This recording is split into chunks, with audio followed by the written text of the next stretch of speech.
Ram critic நேயர்களுக்கு வணக்கம். சீமான் எனும் எச்ச பொறுக்கி, இதுதான் இன்னைக்கு டைட்டில்.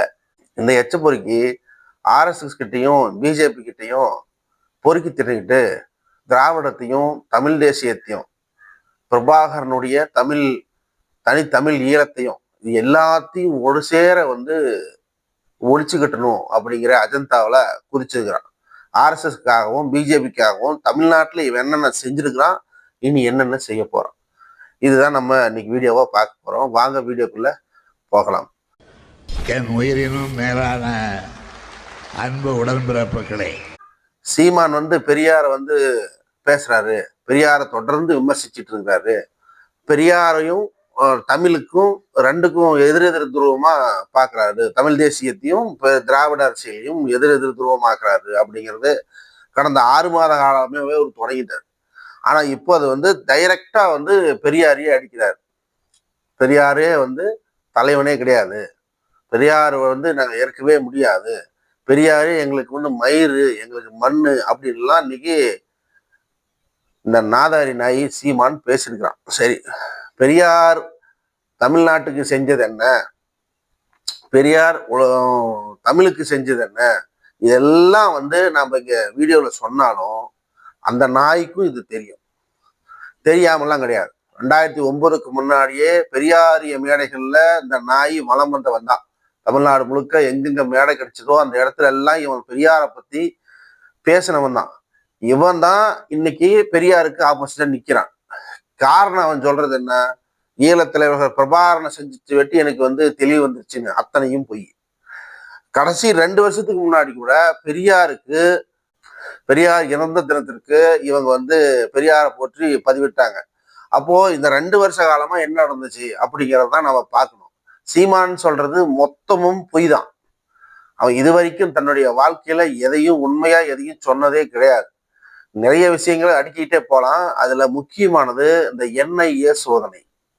என்ஐஏ சோதனை அப்போ ஒட்டுமொத்தமா நாம் தமிழருடைய மெயின் ஆன ஆளுகள், அந்த சாட்டை துரைமுருகன், முக்கியமான ஆளுங்க எல்லாருமே என்ஐஏவால காரணம் செய்யப்பட்டாங்க. ஆனா அன்னைக்கு அந்த விஷயத்திலிருந்து தப்பிச்சு பாஜகவுக்கும் ஆர்எஸ்எஸ் காலையும் உளுந்து மொத்தமா நாம் தமிழர் கட்சியை காப்பாத்தினாங்க. ஏன் அப்படின்னா, அதாவது ஒரு அங்கீகாரம் இல்லாத பண பரிமாற்றம், அளவுக்கு அதிகமான பண பரிமாற்றம் என்ஐஏ இல்லைன்னா வரவே வராது. என்ஐஏ 2வது, நீங்க ஈடி மாதிரி என்ஐஏவை நினைச்ச கூடாது. என்ஐஏ தகுந்த ஆதாரமும் எதுவுமே இல்லாம ஒருத்தர் சர்ச் பண்ணாது, ஒருத்தர் கைது செய்யாது. துல்லியமான ஆய்வுக்கு பின்னாடி தான் என்ஐஏ கைதே பண்ணும். இவங்களை கைது பண்ண வேண்டி சீமான் ஆடிட்டர் குருமூர்த்தி மூலியமா ஆர்எஸ்எஸ் பிஜேபி கிட்ட பேசி அவங்க கிட்ட போய் சரண்டர் ஆகி தான் யாரு, தான் எதற்காக இங்க கட்சி தொடங்கப்பட்டேன் அப்படிங்கிறத தெளிவுபடுத்தி, என்னமா தெளிவுபடுத்தி, நான் ஆர்எஸ்எஸும் பாஜகவுக்கும் வலதுசாரிகளுக்கு கைகூலி, நான் திராவிட அரசியலையும் திராவிட கட்சிகளையும் ஒழிப்பதற்காகவே நான் வந்தவன் அப்படின்னு அவரே தன்னுடைய பிரகடனம் படுத்தி அது மூலமா தெளிவுபடுத்தி தமிழ்நாட்டுக்குள்ள பிஜேபி அரசியலை கொண்டு வர்றதுக்கு நான் உறுதுணையா இருப்பேன். அப்போ இதுக்கெல்லாம் ஒரு பெரிய செவரா நிக்கிறார். நீ என்னை தாண்டி தானே நீ தமிழ்நாட்டு அரசியலுக்குள்ள வரணும் அப்படின்னு மனுஷன் இறந்தும் கூட இன்னுமே அவருடைய கருத்தியலும் அவருடைய பேச்சு திறனும் அவரால் உருவாக்கப்பட்ட பல பெரியாரியவாதிகளும் அப்படியே தூண் மாதிரி நிற்கிறாங்க. இந்த தூண் எல்லாம் தகர்த்துற வேலையை தான் சீமான் இன்னைக்கு பண்ணிட்டு வரான். ஒவ்வொரு கட்சிக்கும் இந்தியா முழுவதும் நீங்க எல்லா கட்சிகளையும் பார்த்துக்கோங்க, அந்தந்த கட்சிகள்ல ஏதாவது ஒரு இடி சோதனை, என்ஐஏ சோதனை இதெல்லாம் நடக்கும். இதுக்கப்புறமா ஊழல் வழக்குல இருந்து அவங்க விடுவிக்க போடுவாங்க. இப்படி ஒவ்வொரு கட்சியிலையும் அவங்க கார்னர் பண்ணி ஒவ்வொரு ஸ்டேட்லயும் தங்களுடைய கால் பறிக்கிறதுக்கு பல பித்தலாட்டங்களையும் பல விதமான போர்ஜரி வேலைகளையும் பாஜக செஞ்சுக்கிட்டே வருது. அப்படியே தமிழ்நாட்டில் ஒரு போர்ஜரியா பாத்தீங்கன்னா நம்ம சீமான் சிக்கிட்டான். கண்டிப்பா ஆர்எஸ்எஸ் பாஜக கைகூலி தான், அவங்க கிட்ட மண்டிட்டு தான் ஆகணும். அது இப்போ நீ ரீசெண்டா கூட குருமூர்த்தியோடைய ஆடியோ ட்விட்டர்ல ரொம்ப வழி வந்துட்டு இருக்குது. குருமூர்த்தி பேசுனது, சீமானுக்கு குருமூர்த்தி ரெக்கமெண்ட் பண்ண ஆடியோக்கள் இதெல்லாம் வெளி வந்திருக்குது. அது மட்டும் இல்ல, ஷோவும் குருமூர்த்தியும் சேர்ந்து சீமானுக்கு கட்சியை ஆரம்பிக்கிறதுக்காக நாம் தமிழர் அப்படின்ற கட்சி பேரை சிவந்தி ஆதித்தனார்கிட்ட இருந்து கேட்டு இவங்க வந்து பெற்றுக் கொடுத்தது. இதெல்லாம் பார்த்தா பாஜகவுடைய கைகூலி, வலதுசாரிக்கு துணை போறவன் அப்படின்னு ஒரு பேர். சரி, இப்போ வலதுசாரியா இருந்த என்ன, இடதுசாரியா இருந்த என்ன, எங்க அண்ணன் எனக்கு அண்ணன் தான். ஆனா பிரபாகரனுடைய அரசியலை, பிரபாகரனுடைய போட்டோ போட்டு எவன் அரசியல் பண்றான்? இந்த மேடைகள்ல பிரபாகரனோட போட்டோ போட்டு அரசியல் பண்றதுக்கு எவனுக்கு இங்க தைரியம் இருக்குது அப்படின்னு பலர் நாம் தமிழர் அஞ்சரை குஞ்சுகள் பேசலாம். அவங்களுக்கு ஒரு பதில் வச்சிருக்கிறோம், கேளுங்க. இந்த பிரபாகரனுடைய அரசியலே வலதுசாரிக்கு எதிரான அரசியல் தான், நல்லா புரிஞ்சுக்கணும். நீங்க பிரபாகரன் சம்பந்தப்பட்ட புத்தகங்களை படிச்சு தெரிஞ்சுக்கிட்டாலும் சரி, கொளத்தூர் மணியன், ஆறுசாமி, கோவை ராமகிருஷ்ணன் இவங்களுடைய பேட்டிகளை நீங்க தெரிஞ்சுக்கிட்டா கூட நல்லா அதை உணர முடியும். நல்ல ஒரு 6 அறிவு படிச்ச ஜீவனாக இருந்தா கண்டிப்பா அந்த இடதுசாரி அரசியலை நீங்க வந்து புரிஞ்சிக்க முடியும். இல்லை எனக்கு இதெல்லாம் தேவையில்லை, எங்க அண்ணன் தான் முக்கியம் அப்படின்னு நீங்க எப்பயும் நிப்பீங்கன்னா இன்னொரு விஷயத்தையும் சொல்றேன்.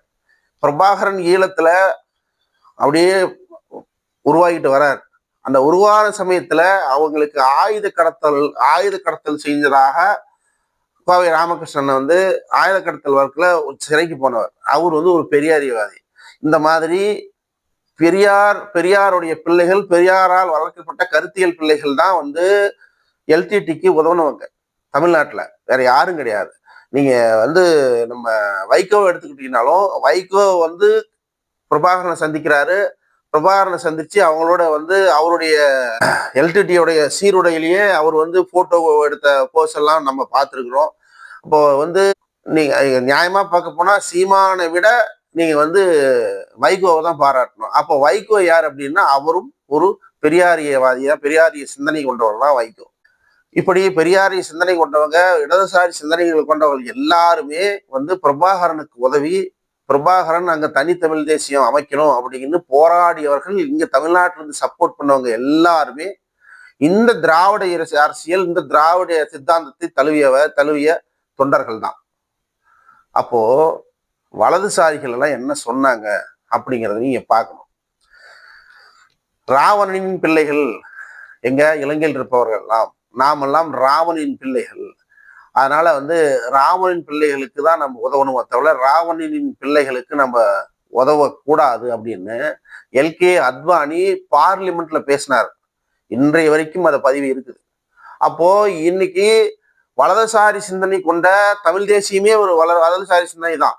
இந்த வலதுசாரி சிந்தனை கொண்ட ஒரு விஷயம் ஒருத்தர் நீங்க பிரபாகரனுக்கு உதவுது அப்படிங்கிறது எவ்வளவு பெரிய குற்றம். நீங்க சர்வதேச அரசியல்ல, சர்வதேச நீதிமன்றத்துல எல்டிடிக்கு, அந்த அமைப்புக்கு மறுபடியும் வந்து நீங்க பர்மிஷன் கொடுக்கணும், அந்த இயக்கமா அது செயல்படணும், மக்கள் இயக்கமா அது செயல்படணும் அப்படின்னு எங்கெங்கேயோ பல நாடுகள்ல அகதிகளா வாழ்ந்துகிட்டு அங்க போய் தன் வேர்வையாலும் ரத்தத்தாலும் கஷ்டப்பட்டு ஒரு நிதிகளை திரட்டி அதன் மூலியமா வந்து அண்டை நாடான இந்தியா இது போன்ற நாடுகள் வந்து நம்மளை சப்போர்ட் பண்ணாதான் நம்ம வந்து மறுபடியும் ஒரு இயக்கமாக வர முடியும். அப்பதான் வந்து தன்னோட தாய் மண்ணை நம்ம உணர முடியும், அந்த தாய் மண்ணுக்கு நம்மளால போக முடியும் அப்படின்ற கனவோட இன்னை வரைக்கும் பல பேர் வந்து அந்த கனவுலயே இறந்து போறாங்க. அந்த கனவு என்றாவது நினைவானுமான்னு நினைக்கிறாங்க இல்லையா? அந்த நினைப்புகளுக்கு எல்லாத்தையும் குழி தோண்டி புதைக்கிற வேலையை தான் இன்னைக்கு சீமான் செய்யறான். சீமான் வைக்கிற ஒவ்வொரு விமர்சனமும் அது எல்டிடிக்கு எதிராக தான் கொண்டு போய் முடியும். அது எப்படின்னா, இங்க இருக்கிறவங்க எல்லாருமே சீமானை மட்டும்தான் எதிர்க்கிறாங்க. பிரபாகரனை எதிர்த்து, அதாவது இடதுசாரி சிந்தனைகள் கொண்டவர்கள் சொல்றேன், பிரபாகரனை எதிர்த்து யாரும் பேசவில்லை. அப்போ முரண் இல்லாத தலைவர் இருக்கா பிரபாகரன் அப்படின்னா அப்படி கிடையாது. நீங்க எப்படி பெரியார்கிட்ட உங்களுக்கு பிடிக்காத முரண்களை நீங்க சொல்றீங்களோ, அந்த மாதிரி பிரபாகரனுக்கிட்டயே நிறைய முரண்கள் இருக்குது, நிறைய முரண்கள் பேசுவதற்கு இருக்குது. அதை பற்றி பேசுவதற்கு, அதை விமர்சிப்பதற்கு, பிரபாகரன் வளரும் போது அந்த வளர்ச்சிக்கு உறுதுணையாக இருந்த இதே இடதுசாரி சிந்தனையை கொண்ட பெரியார் இயக்கவாதிகள் தான். அவங்க கண்டிப்பா அதை விமர்சிக்க மறுக்கிறாங்க. அப்போ இந்திய அரசியல் வந்து இன்னை வரைக்கும் இந்த எல்டிடியை வந்து அங்கீகரிக்காம இருக்குது. இந்திய நாட்டால மட்டும்தான் முடியும். இந்திய நாட்டை வந்து இப்ப அதிபராயிருவாரா சீமானு? வாய்ப்பே இல்லை. இந்த நாய் இங்க இப்படியே கத்துக்கிட்டே இருந்துச்சு, இதை வச்சு ஒரு அரசியலை செஞ்சுச்சு. பிரபாகரனையும் பெரியாரையும் எதிர்த்து வந்து நீ அரசியல் செய்யறான், பிரபாகரனை வந்து பெரியாருக்கு எதிராக உண்மை நிறுத்தணும் அப்படிங்கிறதெல்லாம் அடிமுட்டாள்தனம். அவங்களே பெரியாரியவாதிகள் தான், அவங்களே பெரியாரிய சிந்தனைகள் கொண்டவர்கள் தான், அவங்களே நாத்திகவாதிகள் தான். போராளிக்கு ஏது மதமும் கடவுளும்? என்னைக்குமே போராளி என்பவன் மதம், கடவுள், இந்த நம்பிக்கை எல்லாத்தையும் அவனை கைவிட்டுட்டு அவன் வந்து எதுவுமே இல்லாம விரக்தியானவன் தான் போராளி ஆவான். அப்போ அந்த மறுபடியும் அந்த போராளிட்டு போய் நீ கடவுளை நம்புறியானா, நான் எந்த கடவுளையும் நம்புறது கிடையாது, எந்த கடவுள் எனக்கு செஞ்சிச்சு அப்படின்னு பேசுறவன் தான் போராளி. நீ வேணா நக்கீரன் கோபால் அவர்கள் வந்து நம்ம வீரப்பனை சந்திச்சு வீடியோ போட்டாங்க, அதுல கூட போய் பாருங்க. எந்த சாமி இருக்குது, எந்த சாமி வந்து எங்களை காப்பாத்துச்சு, நான் தான் காப்பாத்தினேன் அப்படிம்பாரு. அப்போ போராளிக்கு மதமும் ஜாதியும் கிடையாது அப்படிங்கிறது உண்மை. அது பிரபாகரனுடைய இடத்துல அப்படிதான் இருந்தது. இந்த இந்த இந்த பரதேசி, இந்த பார்ப்பனர்கள்கிட்ட வாங்கி மூத்திரத்தை குடிச்சிட்டு தெரிகிற சீமான் பிரபாகரனை தலைவனா ஏற்று அவன் நடப்பதே வந்து நான் பெரும் குற்றங்கிறேன். அவனுக்கு தகுதியே கிடையாது. பிரபாகரனை பத்தி பேசவே தகுதி கிடையாது. நீங்க பெரியாரை பத்தி பேசுறத பத்தி விமர்சிக்கணுங்க அப்படிங்கிற அவசியமே கிடையாது. இந்த நாய்க்கு பிரபாகரனை பேசுறதுக்கே வந்து அருகதை கிடையாது. ஒரு பத்திரிகையாளர் பெண்ணு, அந்த பெண் வந்து ஒரு கேள்வி கேட்கிறாங்க. அந்த பெண் முன்னாடி கெட்ட வார்த்தை பேசக்கூடாது அப்படிங்கிறது எல்லா தலைவர்களுக்கும் தெரியும். அந்த பெண் முன்னாடி கெட்ட வார்த்தை சொல்லியே ஒரு பதில சொல்றான். அவன் என்னன்னு நம்ம சொல்றது? இப்ப இந்த தேவடியா பையன் சீமான் அப்படின்னு நம்ம திட்டலாமா அப்படின்னா அதுவும் தவறுதான். ஏன்னா அவங்களுடைய அம்மாவை திட்டுறது தான். இந்த சமூகம் கெட்ட வார்த்தையை விட பெண்களை வந்து விமர்சிச்சுதான் கெட்ட வார்த்தையை உருவாக்கி இருக்குது. இது எல்லாத்தையும் பகுத்தறிவோடும் தெரிவித்தவர் யாருன்னா பெரியார் தான். இன்னைக்கு அந்த பெரியாரை நீ அடிச்சுட்ட அப்படின்னா தமிழ்நாட்டுல பெண்களுக்கு உண்மையிலேயே பெண்களுக்கு சுதந்திரமே இருக்காது. அப்போ பெண் சுதந்திரம் இல்லைன்னாவே நம்ம வந்து வளர்ந்துடலாம் அப்படிங்கிறது தான் இங்க பிராமணிசத்தோடைய ஐடியாலஜி. இந்த பிராமணிஸ் ஐடியாலஜி தான் இன்னை வரைக்கும் உத்தரப்பிரதேசம், பீகார்லயும், ராஜஸ்தான்லயும் நல்லா சக்சஸ்ஃபுல்லா போயிட்டு இருக்குது. அதே பிராமணிசம், அதே ஆரிய ஐடியாலஜி இங்க தமிழ்நாட்டுல பெண்களுக்கான உரிமையை ரத்து பண்ணணும், பெண்களை வந்து சக மனுஷியா மதிக்கவே கூடாது அப்படிங்கிற ஒரு எண்ணத்துலதான் இன்னைக்கு RSS பிஜேபி இந்த நாயை இறக்கி விட்டு. அது மட்டும் இல்ல, சீமான் வந்து தொடக்க காலத்திலிருந்து இன்று வரை எந்த பெண்களையும் ஒழுங்காக பார்த்ததே கிடையாது. அவன் பார்க்கறதெல்லாம் காம கண்ணோடு பார்த்ததுதான். இங்கிருந்து ஈழத்துக்கு போறான், அங்க போய் வெயிட் பண்றான், ஈழத்தலைவர் பிரபாகரனை சந்திக்கிறதுக்கு வெயிட் பண்றான். அங்க ஒரு பெண்ணை வந்து பாக்குறான். அவருக்கு கணவன் இறந்து போய், அதாவது போர்ல கணவன் இறந்து போன பெண் நல்லா அழகா இருக்குது. அந்த பொண்ணை வந்து இவன் வந்து மயக்கிறான். உன்னை நான் கல்யாணம் பண்ணிக்கிறேன், ஒரு விதவை பெண்ணை தான் நான் கல்யாணம் பண்ணிக்குவேன் அப்படின்னு சொல்லி அந்த பெண்ணை தான் கல்யாணம் பண்ணிக்க நினைக்கிறான். ஆனா அந்த பெண்ணு இன்னைக்கு இவனால ஏமாற்றப்பட்டு அந்த பொண்ணு இன்னைக்கு வந்து லண்டன்ல இருக்குது. அவங்க ஏதோ ஒரு வேலை செஞ்சுட்டு இருக்கிறாங்க, அவங்க வாழ்க்கை முடிஞ்சுச்சு. இந்த மாதிரி பல பெண்கள். இதே பாரதி ராஜா பாருங்க, எப்ப பார்த்தாலும் வந்து சீமானுக்கு சப்போர்ட்டாவோ பேசுவான். பாரதி ராஜாவுடைய அசிஸ்டன்ட் ஒரு பொண்ணு, அந்த பொண்ணை லவ் பண்றேன் அப்படின்னு சொல்லி அந்த பொண்ணுக்கு பின்னாடியே சுத்தி அந்த பொண்ணையும் கெடுத்து அந்த பொண்ணையும் குட்டிச்சாரு பண்ணான். அந்த பஞ்சாயத்துல பாரதி ராஜா தான் அந்த நாயை காப்பாத்தி விட்டான். அதனாலதான் பாரதி ராஜா வந்து எங்க அப்பான்னு பேசுறதுக்கு காரணம் தான். இவன் பண்ண எல்லா தில்லுமுள்ளுக்கும் ஒவ்வொருத்தன் காப்பாத்திட்டே போறான். அதுக்கப்புறம் தேன்மொழின்னு ஒரு பொண்ணு, அந்த பொண்ணையும் வந்து சிக்கி சீரழிச்சு அந்த பொண்ணையும் சீரழிச்சு அதையும் நாசமாக்கிட்டான். அதுக்கப்புறமா வந்து விஜயலட்சுமிக்கு அப்புறமா கையல்வெளியும் கல்யாணத்துக்கு முன்னாடியே என்னென்ன பண்ணுமோ எல்லா கருமத்தையும் பண்ணி அந்த பொண்ணையும் சீரழிச்சுட்டான். ஆனா கையல்வெளி தொட்டது பெரிய இடம். இவனை சீரழிச்சு விடுவாங்க. கையல்வெளியை கல்யாணம் பண்ணலைன்னா இவனை முடிச்சு கட்டிடுவாங்க. வேற வழி இல்லை, அவளை கட்டித்தான் ஆகணும்ன்ற ஒரு நிர்பந்தம். அதனால இந்த நாய் போறான். அதுக்கப்புறம் நாம் தமிழர் கட்சியில் தொடங்குறான். நாம் தமிழர் கட்சியில ஐடிவிங்களை சேர்ற பெண்களை எல்லாம் ஒவ்வொரு ஊருக்கு எங்கெங்கெல்லாம் போய் 5 ஸ்டார் ஹோட்டல்ல தங்குறானோ அங்கெல்லாம் வந்து நாம் தமிழர் கட்சியில் இருக்கிற பெண்களை இவனுக்கு சப்ளை செய்யறதா அந்த ஐடிவிங்களுடைய ஹெட்டுக்கு வேலை. அவனை இன்னைக்கு கைது பண்ணி உள்ள வச்சிருக்கிறாங்க. இதே வழக்குல தான். நீங்க வேணா போய் சர்ச் பண்ணி பாருங்க. நாம் தமிழர் ஐடிவின்னு போட்டாவே இவனுங்க இந்த நாத்தமெல்லாம் வெளியடிக்கும். அப்போ ஒவ்வொரு ஊருக்கும் இவன் போய் ஒரு 5 ஸ்டார் ஹோட்டல்ல தங்கும் போதும் இவன் கூட தங்குறதுக்கு ஒரு பெண்ணை சப்ளை செய்யறது தான் ஐடிவிங்களோட வேலை. அதுவும் இளம் வயது பெண்களை ஐடிவியில சேர்க்கிறதும் அந்த பெண்களை ட்ரெயின் அப் பண்றதும் இதுதான் அவங்களுடைய வேலை. அப்போ ஒட்டுமொத்தமா பெண்களுக்கு எதிரான பாலியல் குற்றங்களை தொடர்ந்து செஞ்சுட்டு வர சீமான இந்த அரசு கைது செய்ய ஏன் மறுக்கிறது அப்படிங்கிற அந்த விடயம் தான் நம்மளுக்கு கிடைக்கவே மாட்டேங்குது. இன்று வரை பெரியார் தான் எங்களுடைய கொள்கை அரசியல், பெரியார் தான் என்னுடைய கொள்கை, பெரியார் தான் எங்களுடைய தலைவர்களுக்கெல்லாம் தலைவர் பெரியார் தான் அப்படின்னு முதலமைச்சர் சொல்லியிருக்கார்.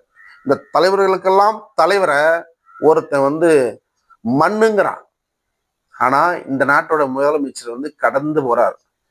அந்த அரசியல் அந்த வழி அவருக்கு இருக்குதா இல்லை எதனால அவர் கடந்து போறாரு, இது என்ன விஷயமோ நம்மளுக்கு ஃபியூச்சர்ல தான் தெரியும். ஏன்னா திமுகவை பொறுத்த வரைக்கும் ஒரு விஷயத்தை கடந்து போறாங்க அப்படின்னு நினைக்கவே முடியாது. அதுக்கான சூழல் இன்னும் அமையலை அப்படிங்கிறது தான் திமுகவுடைய ஐடியாலஜி. எப்பயுமே அவங்க ஒருத்தர் எதிரியை அடிக்கணும் அப்படின்னா அதுக்கான சூழல் கிடைச்சா, அதுக்கான சந்தர்ப்பம் கிடைச்சா கரெக்டான இடத்துல அதை அடிப்பாங்க. அதுதான் திமுக ஆண்டாண்டு காலமா செஞ்சிட்டு வருது. இன்னும் சீமானுக்கான சூழல் அமையவில்லை, அதனால் பொறுத்திருப்போம் என்று பொறுத்திருக்கிறார்களோ திராவிட முன்னேற்ற கழகத்தினர் அப்படிங்கிறது தான் நம்மளுடைய கடைசி விடை சீமான் கைதுக்காக. அடுத்து ஒரு நல்ல பதிவுடன் சந்திக்கிறேன். நன்றி, வணக்கம்.